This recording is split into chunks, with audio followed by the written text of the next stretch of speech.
नमस्ते और स्वागत। आप देख रहे हैं ऑर्डिनरी।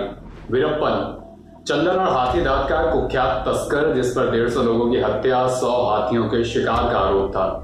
तमिलनाडु और कर्नाटक जैसे राज्यों में जिसका नाम कभी आतंक का पर्याय था। साल 2004 में उसे पुलिस ने एनकाउंटर में मार दिया था।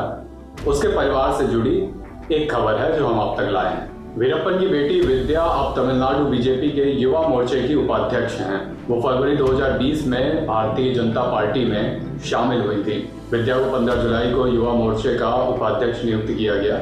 इस बारे में उन्होंने इंडियन एक्सप्रेस से बात की। कहा कि उन्हें फेसबुक पोस्ट के जरिए नियुक्ति के बारे में पता चला। ये फेसबुक पोस्ट तमिलनाडु बीजेपी ने डाली थी। विद्या का कहना है कि राजनीति अभी भी उनके लिए एक अनजान जगह है, लेकिन यहाँ भी अपनी पहचान बनाने के लिए वो कड़ी से कड़ी मेहनत करेंगी। 29 साल की विद्या कानून की पढ़ाई कर चुकी हैं। अभी कृष्णागिरी में बच्चों का स्कूल चलाती हैं।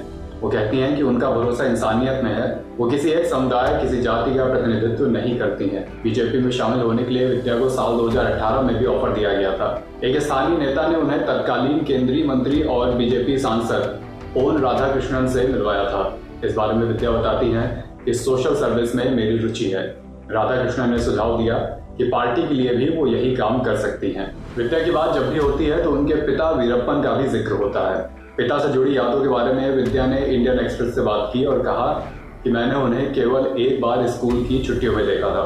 मैं कर्नाटक के हनूर में अपने नाना के गांव गोपीनाथम में थी। वहां पास में ही जंगल था। उस समय मेरी उम्र 6-7 साल रही होगी। जहां हम लोग खेल रहे थे वो वहीं पर आए, मुझसे कुछ मिनट बात की और फिर चले गए। मुझे याद है कि उन्होंने कहा था, अच्छे से रहो, बढ़िया पढ़ाई करो और डॉक्टर बनकर लोगों की सेवा करो। उन्होंने आगे कहा कि जब तक मुझे दुनियादारी की समझ हुई तब तक वे अपनी जिंदगी जी चुके थे। मुझे लगता है कि उनके आसपास जो हालात थे उनकी वजह से उन्होंने कष्टों से भरा रास्ता चुना, लेकिन उनके बारे में मैंने कुछ कहानियां सुनी थी जिनसे मुझे लोगों की मदद करने की प्रेरणा मिली।